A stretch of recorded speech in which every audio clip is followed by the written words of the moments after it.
I don't know whether it was the business this guy was into or whether something happened here that hasn't been recorded. This place is just creeping me out. Walk 500 miles and I would walk 500 more just to be the man who walked 1,000 miles to fall down.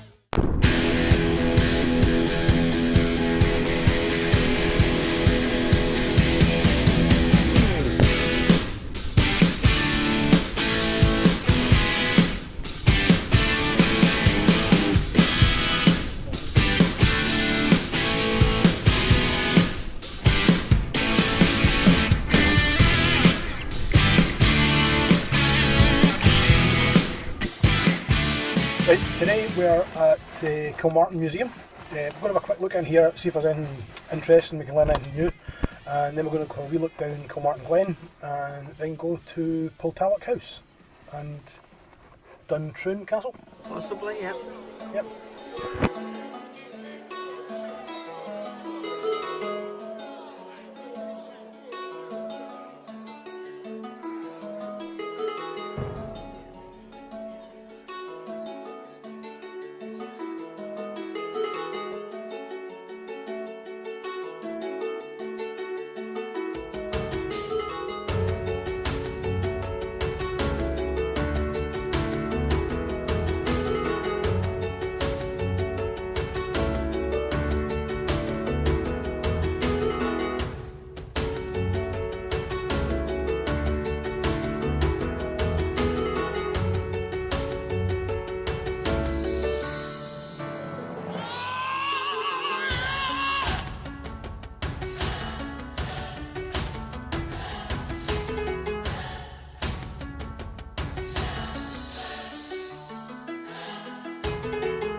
We're in the museum here and there's a fabulous map and you can press buttons and see where things are.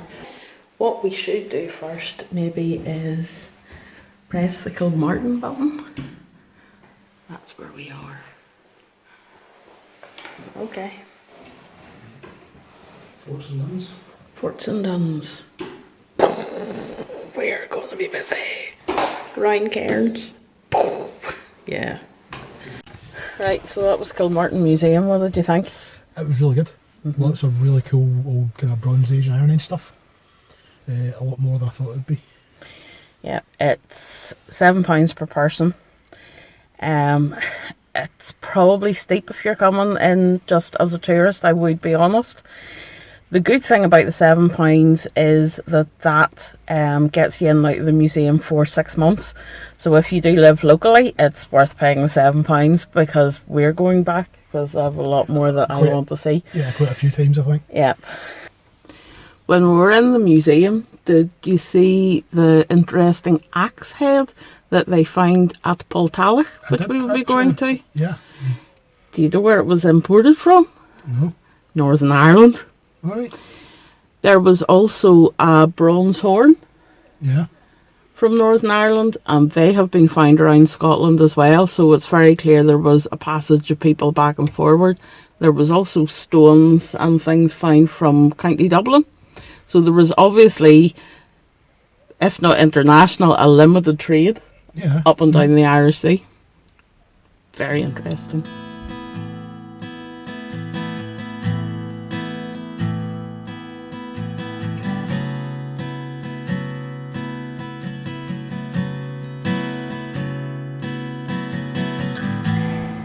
This is the War Memorial Gate of the church. Interestingly, it's dated 1919. A very usual thing in Scotland after the war. The Scottish recognised 28th of June 1919 instead of the 11th of November 1918 as the end of the war. So So the Scottish believed the signing of the Treaty of Versailles ended the war, and a lot of other people think it was Armistice Day on the 11th of November.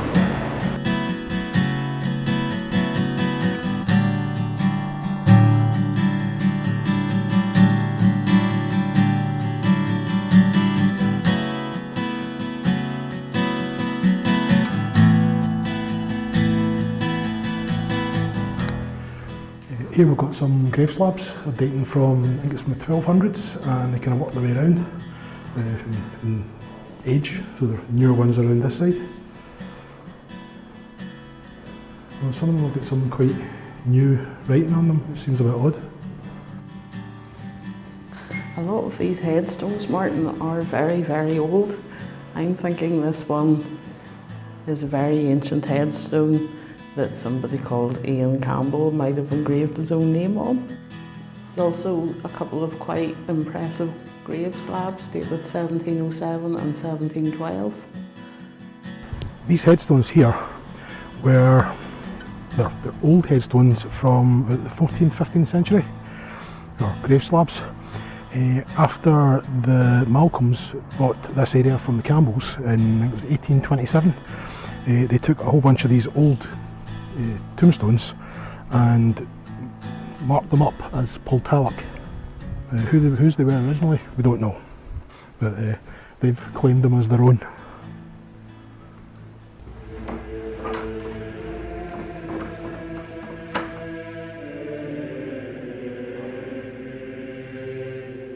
This impressive cross was constructed about AD 900 under direction of local clerics. Very intricate designs. At some point one of the arms has been snapped off, and there is a lot more design on the other side. This is one of the best examples of a medieval cross in the West Highlands. It was carved in about 1200.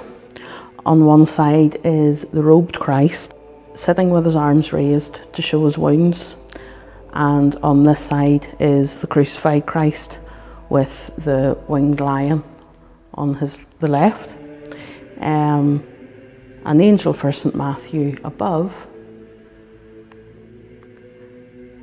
and a winged bull for St Luke below. But if we go round to the back of it, you can clearly see that there is Christ with his robes, showing his wounds. This is quite an unusual cross, considered to be 15th century. What is unusual about it are the little scrolls at each side to hold the cross up. The style of stonemasonry has been attributed to the stonemasons of Loch at the time. We're in Kilmartin Church, and I've just noticed this lovely tribute to Neil Malcolm of Poltalloch for his unremitting exertions during a long and active life to advance the welfare and improvement of the land of his fathers. We'll discuss that later. The church is quite plain inside, but up here we have the Malcolm of Poltalloch loft. It's funny how the lairds have to be lofty compared to everyone else. You're talking to the birds again, aren't you? Yep.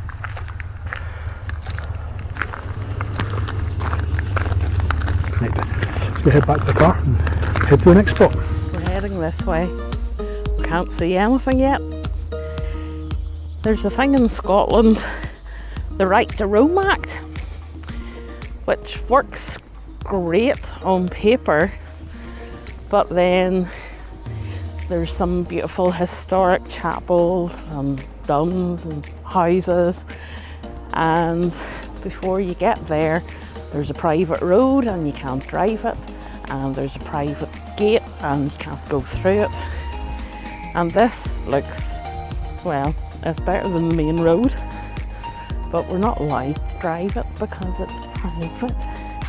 What I forgot to say on our really cool rant is we're heading up to a very interesting what was, I suppose, a stately home that fell into disrepair in the 20th century, but has really quite an interesting history before that. Right, we're now on our way, as Julie said, up to an old stately house, or stately home, or mansion. It's called Poltalloch House, and it was built by the Malcolms, who we saw the memorial to in the church. There's a bit more to the story than that. Not a particularly good story, but we'll tell you that once we get there, if we get there. As we say, we're on a private road that you're probably not supposed to be on, but we're going to have a look anyway. This place is further away than we thought. It must be really big. It doesn't seem to get any closer. Now we can see the chapel. The chapel was built along with the house. That was back in 1850 odd. We'll get the details when we get there. Stop encouraging the sheep. You're not having one. They're old trust sheep. Something funny about them. They're always up to any good, planning stuff. I'm not entirely sure what's happened with the weather. It's been pouring with rain for like the last, I don't know, year and a half. And today it's like sunny, blue skies and stuff, so we're not complaining, but the channel's called Dreich Outdoors, it's not very dreich. So the scenery around here is fantastic. That's Kilmartin Glen all the way across there. Which way we be pointing west? Yeah. So that's north, I think. Did you know Kilmartin Glen is known as the Glen of the Ghosts? What's the ghost stories then? No. What? None. Apart from Duntrine Castle, none. How could it be called Glen of the Ghosts and no ghosts? I think it's because archaeologists picked up that many bodies and put them in the museums, maybe? Right. Okay. He's having a rant. Planned access laws this time. It's going to be a long day. That's a really nice chapel. And I'm not sure why we call ourselves Dreich Outdoors, because even though it rains all the time, when we come out, it always looks like we're at the Caribbean and not in Dreich, Scotland. He's still ranting. Oh dear. There's another gate that says no entry. We're getting good at this. What? Going through gates that you're not meant to get through. Well, technically, I'm not sure legally where we stand. You know, the land access laws in Scotland mean you can go walking and hiking anywhere, as long as you're not disturbing someone's business or invading their privacy. And that's a ruined house and a disused chapel. And we're not disturbing the animals, we're walking along the road rather than in the field, so we should have the right to roam. We should be walk up here as we please. But they insist on putting fences in front and gates saying private, no entry. Private for who? Nobody lives there. I better stop or I'm going to end up with a rant. Again. Julie's told me not to rant. I'm barred from ranting. I'm not allowed to swear either. I don't know how I'm going to do that. The stories about this place and encourage lots of swearing.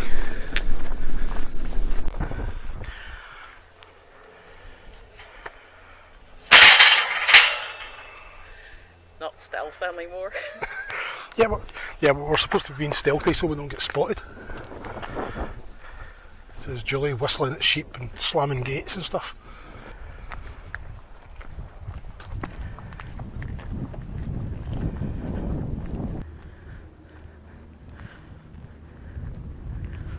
We will be heading to the house, but if the family chapel is anything to go by, wow. Yeah, just to give you an idea of how much money was involved in this place. This is the family chapel. It's huge, massive windows, bell tower. It's just opulent. Is that the right word? I think so. I'm not wanting you to fall here, by the way. I'm just filming for to show how intrepid we are getting. See? That was epic, dangerous and stuff. What? We've got to make it look dangerous. People will not watch. Oh, here was that over there. That's different. That wasn't on the map. There's more around here than we thought. Yeah. So the wall was all half for the house. Yeah. Oh. What? I'm nearly sure when I was looking up about Poltalloch actually had a separate house that was called the Garden House. Oh right. And it had the wall garden, and obviously whoever was growing the herbs and the food Yeah. and bits and pieces, that would have been them in there. So that could possibly be the Probably wall garden of over the there. Garden House.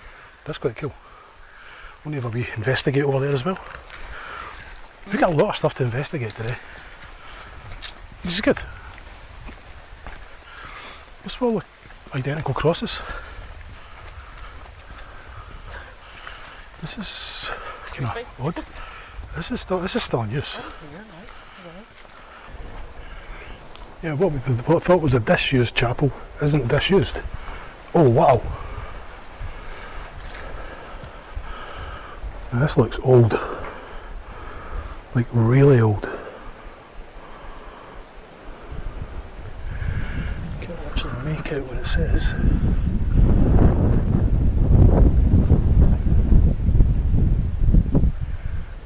We need to look that up when we get back.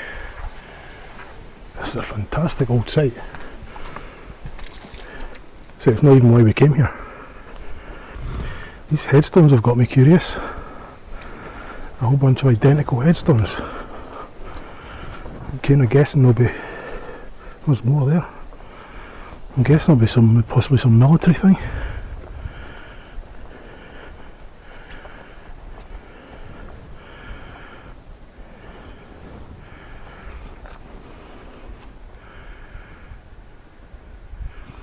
Dean of Argyll. Dean of Argyll and the Isles. Director of this church. Rector of St Columba, Kilmartin, which is this place. Rector of St Columba. Yeah, these are the actual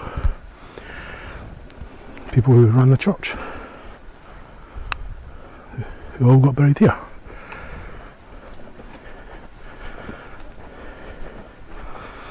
Some more over here.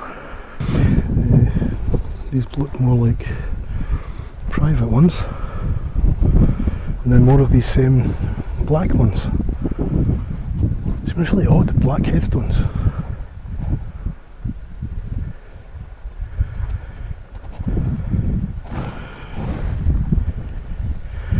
Henderson's. Henderson's not a name that's really associated with this area. Freeman.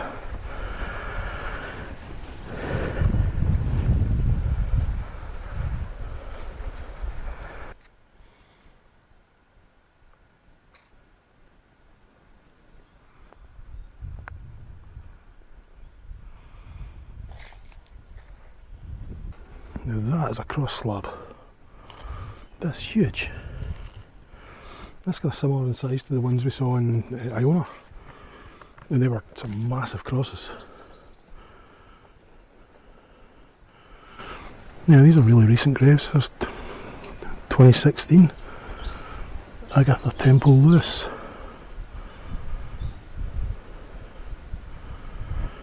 I assume they're possibly recent relatives of the current owner of Poltalloch and this church. Oh, I've lost Julie, she's disappeared. Yeah, this church is really quite fantastic.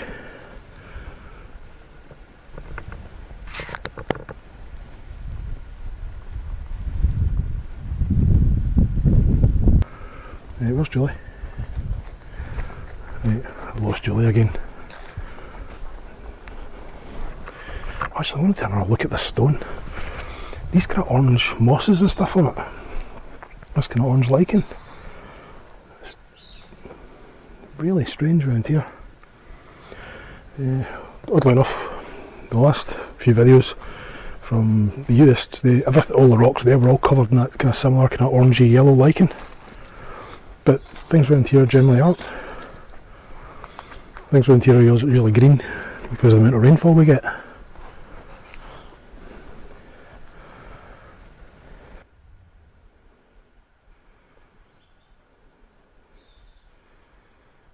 I think Julie's been kidnapped or something.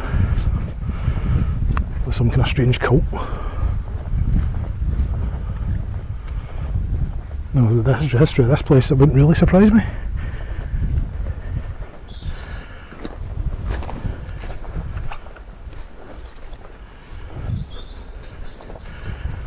Right, the wife's gone missing. No idea where she went. Yeah, I've no idea where Julie's gone. Garden, she'll have gone to the garden. She likes plants and stuff.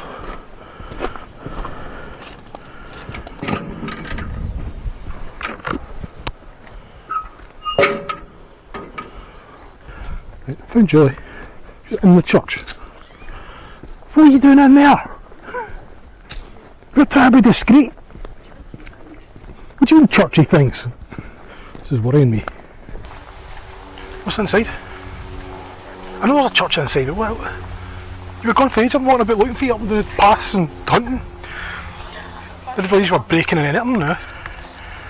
She's Irish, breaking and entering comes in her blood. The door was open.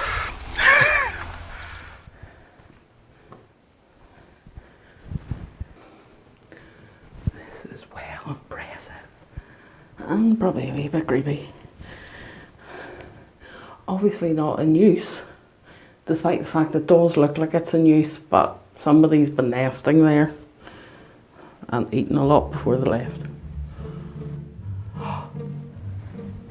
In other videos, oh my goodness, this is stunning. I'm not sure why there's a bird's nest out on that door. And I hope I don't lock myself in. Yeah, I've just locked myself in. Quite impressive lock there, but don't want to lock myself in. This was built originally as a family church, and like I've said in other videos, a lot of churches were, I don't know how you explain it, they were built very elaborately to show the wealth of the people. People who built churches, I think in those days they thought if it was built much more elaborately than the last one, that it would bring them closer to God and a better chance of heaven. But it is really quite stunning. I have a very, very old emblem there. We have the roll of honour. Right, this is the roll of honour for the Poltalloch family and their estate from 1939 to 1945, i.e. the Second World War. And there are various Malcolms. There's one with the OBE, he was in the Highlanders, another Highlander. There's a Malcolm who served in the Home Guard. And there is J.T. Leacock. He was in the Royal Air Force, sorry. He was killed.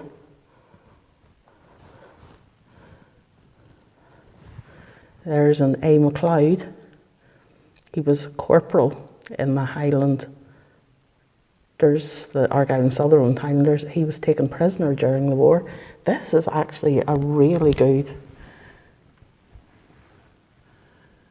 role that lets you know that, yeah, this is a small place.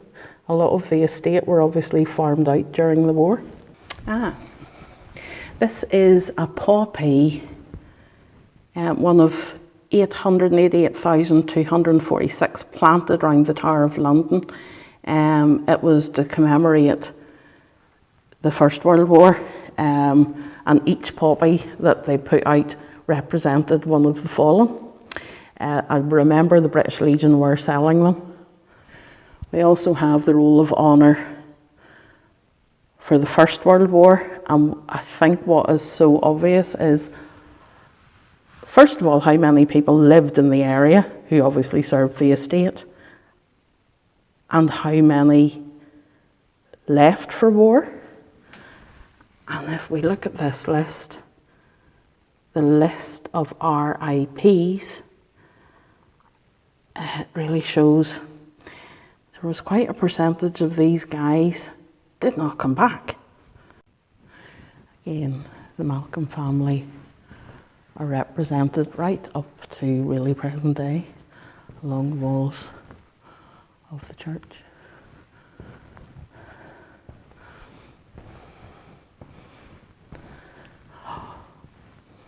Sorry, I'm this is amazing.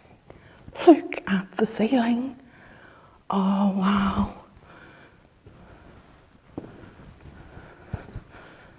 This is just a stunning piece of architecture. I know it showed that people had probably more money than others, but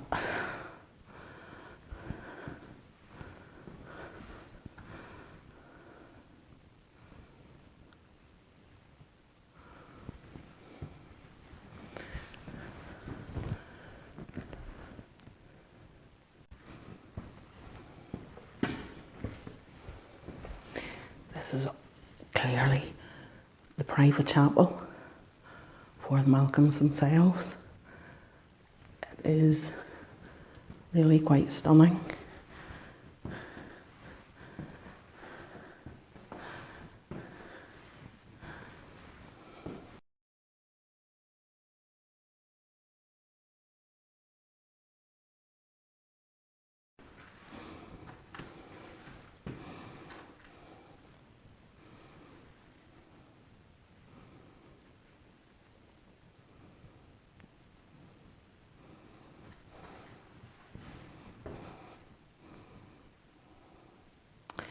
Very much like Kilmartin Church, it would appear these people like to be separated from the rest.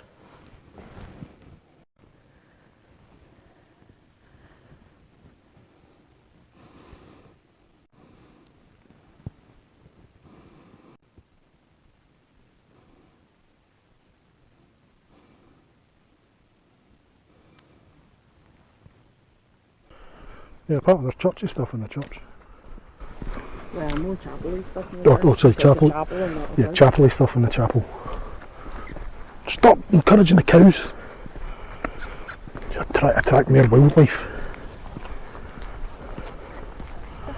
The tags on them, domesticated. Domesticated weigh 2 ton. I'm only a wee thing, you know, I'm delicate. Don't want to get trampled by a cow. It's very nice of them to leave these kind of advisory notices for us, just to let us know it's dangerous. 'Cause you can't do that gate, can you? Julie's not good with gates.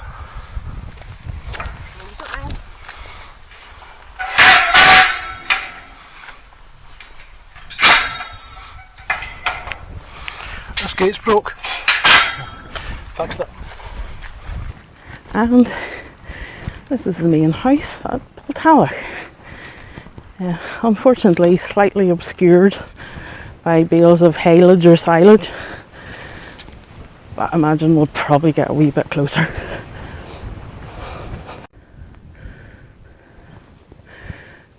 The impressiveness of this building is out there. Yeah, we're surrounded by haylage, silage, it's rotten. But it's really someplace. And the view it commands, you can see the steeple of the chapel I was in. Just, wow, how the other half lived.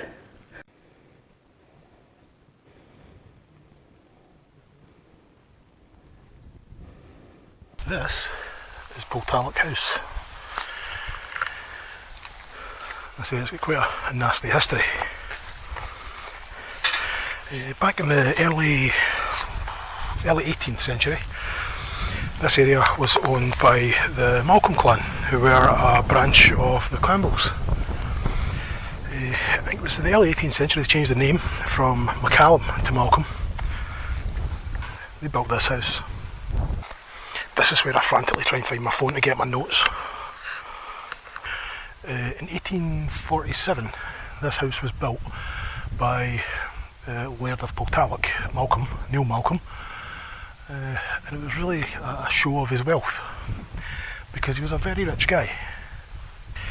See, this house was built to show off their wealth. They were one of the wealthiest families in Scotland, primarily due to their involvement in the slave trade. They owned about, I think it was 10 or 11 plantations in Jamaica, and had thousands of slaves. And the money from that is what built this house. It really is incredible, the size of it. I just realised there's actually another part behind it. It's absolutely enormous. I mean, just these windows. I mean, those windows must be, what, 12 feet high? It's ridiculous. Like I say, this whole property was built on the proceeds of slavery. Primarily by the 12th Laird of Poltalloch, Neil Malcolm. Jesus. I just can't believe the size of this place. It's incredible.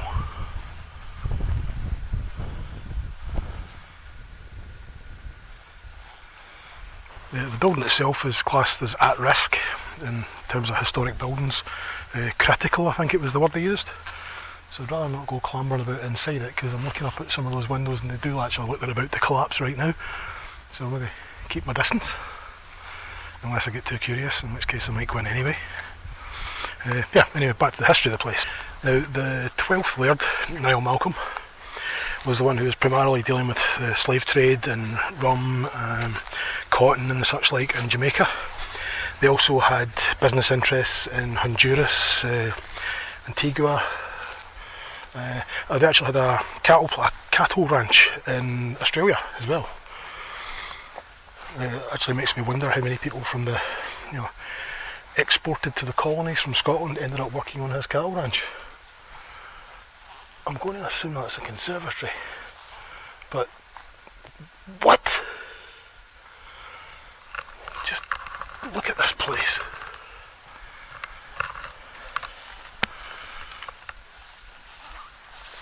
This is ridiculous.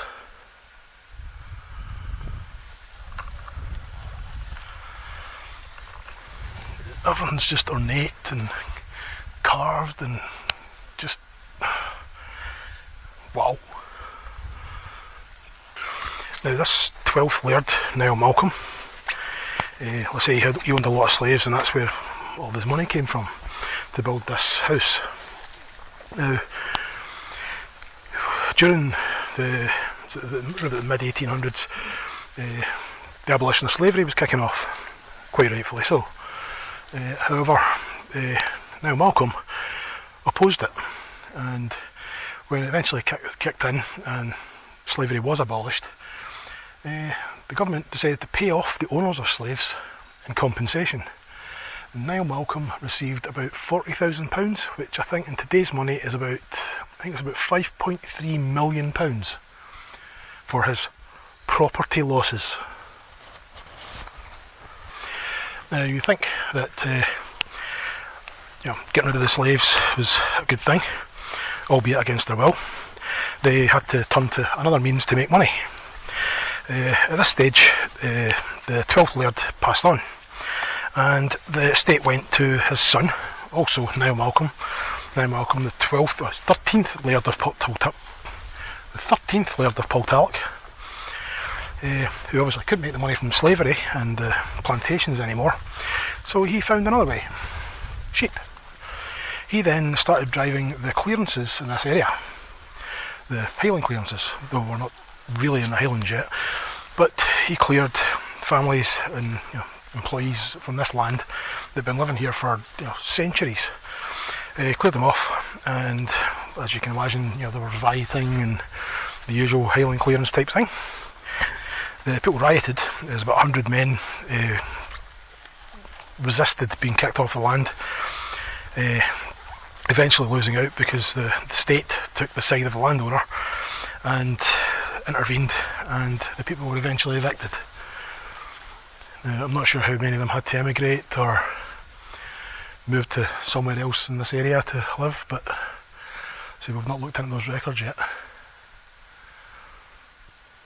But it's sickening, the size of this place and how much this guy profited from slavery and the clearances. And then when we visited Kilmartin Church earlier, there are plaques on the wall talking about how much good he did to preserve the land in his estate by kicking the people off it. That's sickening. Almost as sickening as the size of this building. Now, the building itself, as well as being the family home, also had office accommodation, kind of business offices, and it was a seat for business. Kind of multinational, business owners would come here and carry out their business in Poltalloch House. The whole place was about making more money and making more fortune for the family.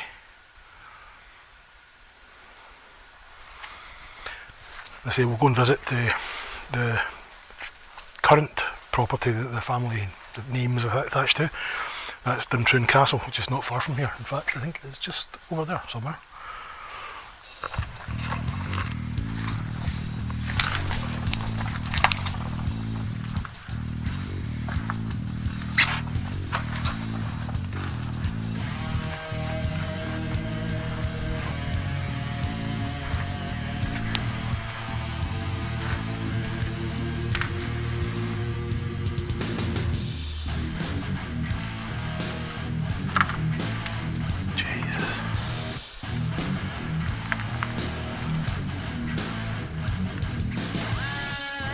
See the cellars down below it as well. So there's another level below this. And I count 1, 2, 3, 4 stories. This man accused me of being a trespasser in the church. I'm not trespassing, I'm exploring. It's different.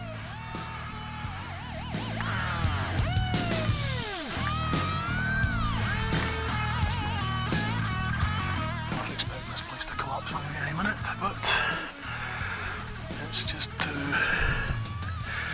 too much to ignore.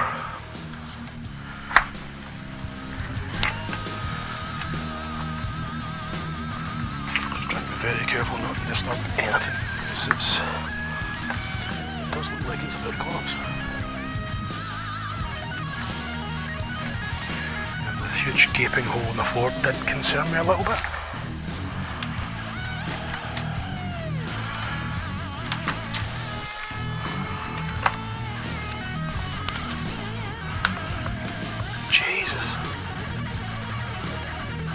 I cannot believe the size of this building.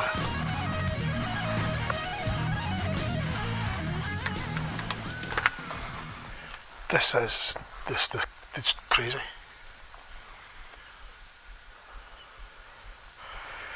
Anyway, back to a little more history about the house. In 1902, there was a fire in the house. Apparently it was started in one of the downstairs fireplaces, and the place was devastated. The fire basically destroyed pretty much the entire interior, the roof collapsed, all sorts. But it's okay because the servants were sent back in to retrieve all the valuable items and furniture from the library. I'm not sure whether they were ordered back in or they volunteered, but I wouldn't be volunteering. And there's another huge hole in the floor. That's... I've got more in here. I should get out of here. This is like dangerous and shit. Wow. This is... Yeah, there's an entire downstairs below this.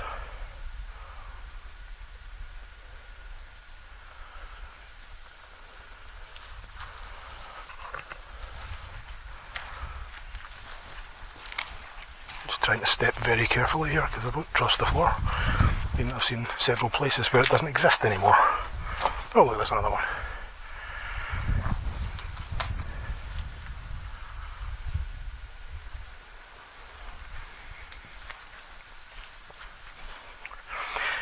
Anyway, back to this fire.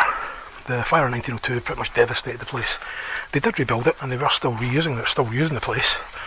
But I think it was in the 30s, I think, they decided that the place was just too expensive to run. So the family moved themselves to Duntroon Castle. I can't imagine why you would find this place too expensive.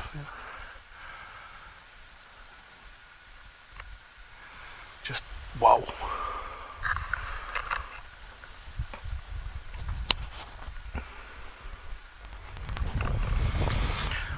See, I haven't actually walked around the entire building yet. Well, I probably won't because it does look a bit treacherous. There's a huge big lump of rock down there which I imagine came from the roof somewhere.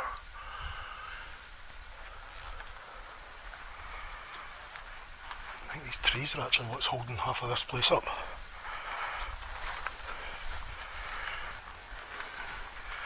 Yeah, I don't really trust the ground here, so yeah, there's another. Yeah, this place was 5 stories high.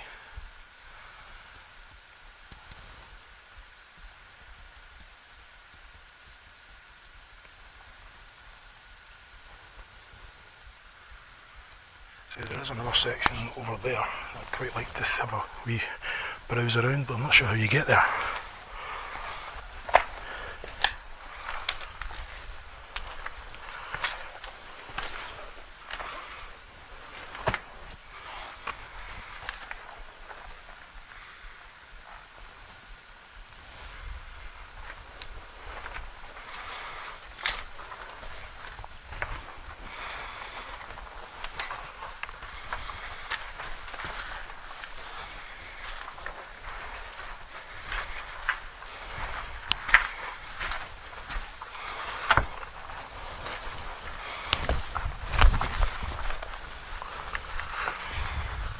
Find Julie again. Oh, actually, hang on. I haven't had a look in over here. I was going to go in and have a look at that. What I'd imagine might be a conservatory. Oh, Julie's already in it. I don't know whether it was the business this guy was into or whether something happened here that hasn't been recorded. This place is just creeping me out. It's completely abandoned now, obviously. It doesn't have a roof. The roof was taken off in the 50s, which was the way with a lot of these stately homes. Tax still had to be paid on the assets if the roof was still on. So guys like this would have taken the roof off to save paying taxes, but unfortunately the house fell in disrepair. At this stage, he was moving back over to Duntroon Castle that we talked about. So he was moving back over there, so didn't want to pay tax on 2 buildings, so the roof had to go and the building had to go. And it's unfortunate because the architecture is absolutely stunning. This house was where the first West Highland Terrier was bred. The white Westies, mainly called Jock and Hamish, that are feisty and we've all grown to love and admire. The lady of the house had her terriers, but they were fawn in colour. Obviously, like any other big fancy house, there were hunting parties came and that was obviously all the rage for the wild-heeled. The one particular event, 2 of her dogs got shot. I think the colour of them wouldn't have helped their case. They would have blended in to the bracken, and unfortunately a hunter saw something moving, shot, and it was one of her terriers. So she decided that maybe beige wasn't the colour to be going, and maybe it might be a better idea if they had white ones. Yes, so we're in the mid 1800s. This lady has lost a couple of her dogs and she thinks white would be a good idea. One issue with white dogs, especially where Kennel Club is concerned, and a lot of breeders find that white dogs are weak. There's a better chance they might be blind, there's a better chance they might be deaf, so they're not generally kept. Unfortunately, their fate is usually short-lived life, drowned at birth. So they weren't really doing something that was common at the time. People had a lot of superstition about white dogs, and obviously the superstition meant that they had to be removed. But the head gameskeeper of the estate travelled as far as Fife and got the Pittenweem Terrier, and obviously special request was put in for any, I suppose you would call them an albino strain of these little dogs, and brought them back here, started to breed them, and the rest is history. Or is it? Martin doesn't like this bloke, and now I know why. He took the credit. His name is synonymous with the West Highland Terrier, when realistically it was his head gameskeeper. There are some reports, however, that say that he wasn't keen to take on the name of the Westie, but I think that was more to do with the fact that white dogs had a lot of superstition and dodginess surrounding them with the locals. And I'm going to say the architecture is stunning. The picture windows are stunning. The views are stunning. There's something about here, I'm not feeling it. I don't know. Just thought I would record this bit for when the whole place flipping collapses. Not that I can put a claim in. The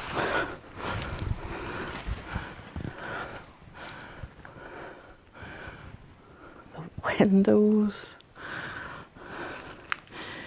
It's clear that this man made plenty of money in his slavery, because when this house was built, more than likely would have still been a window tax. Window tax that this boy wasn't really worried about, clearly.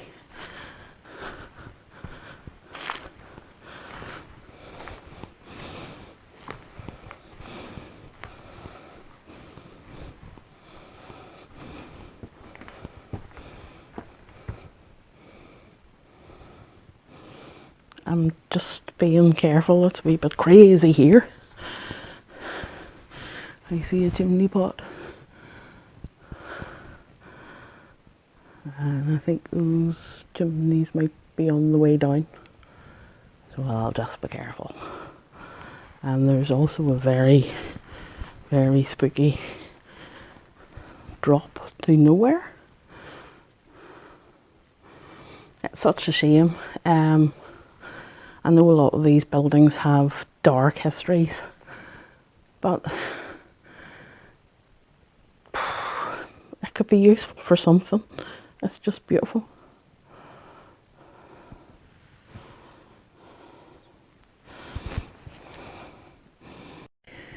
Through this window you can see the different floors by the different fireplaces lined up against the corner of that wall.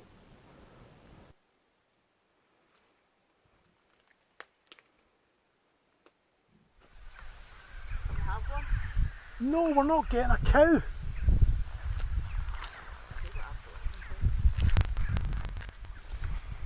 That one does want to go home because it has. It doesn't want to come home with us. Come on, No, don't, just stay there. come on. Stay. It's handy for milk when Brexit happens. Yeah, point.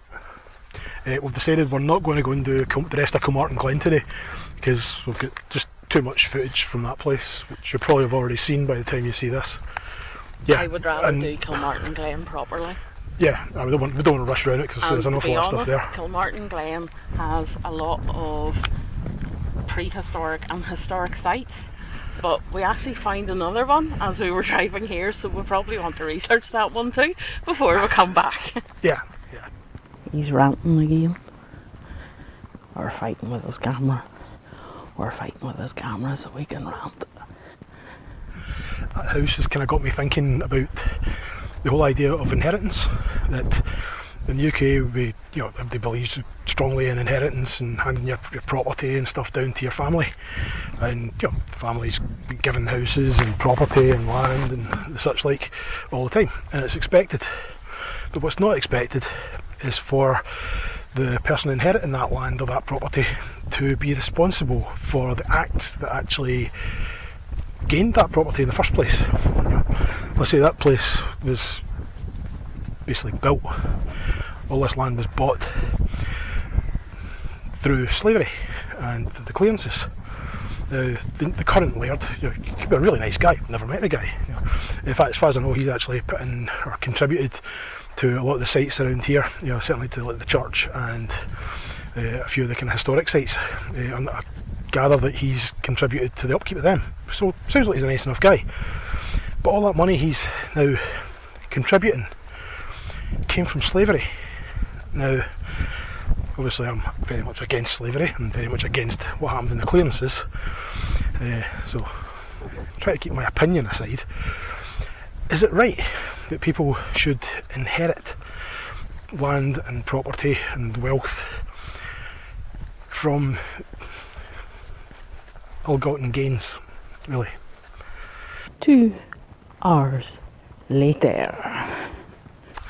I saw a quote in an article a week or two ago, and it kind of summed it up quite well. It was something, I'm paraphrasing here, it was something along the lines of, I have now inherited my grandfather's house, and it's now mine. But how he got the house is none of my business. That kind of sums it up.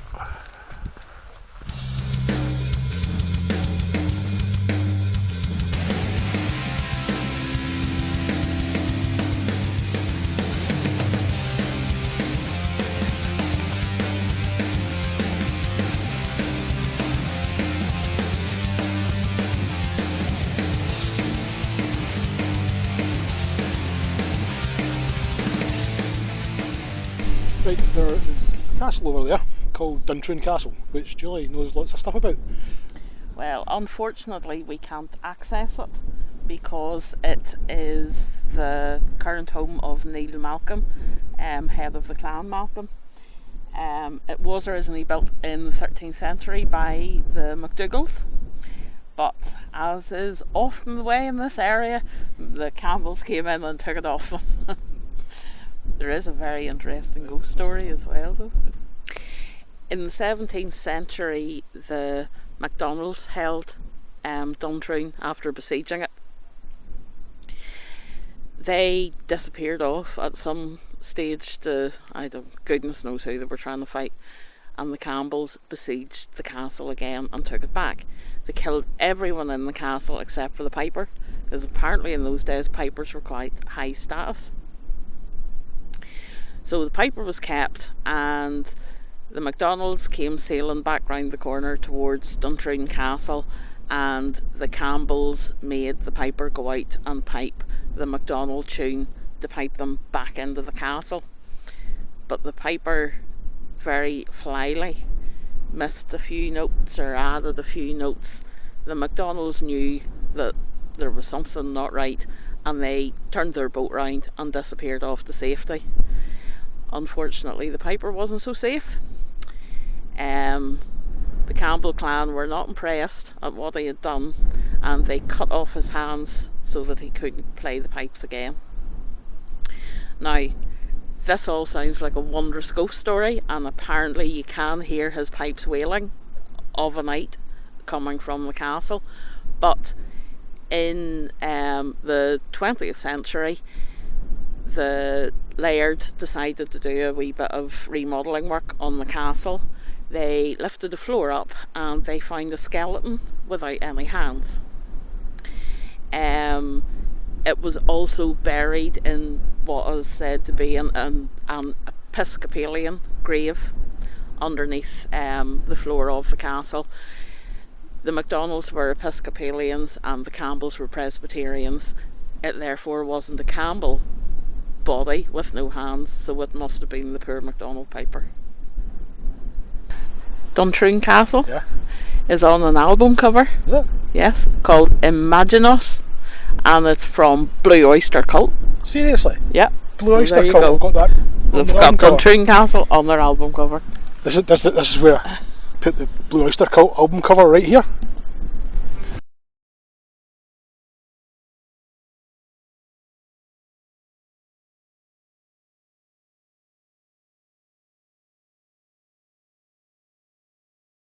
And lift some rubble off the beach. Dead.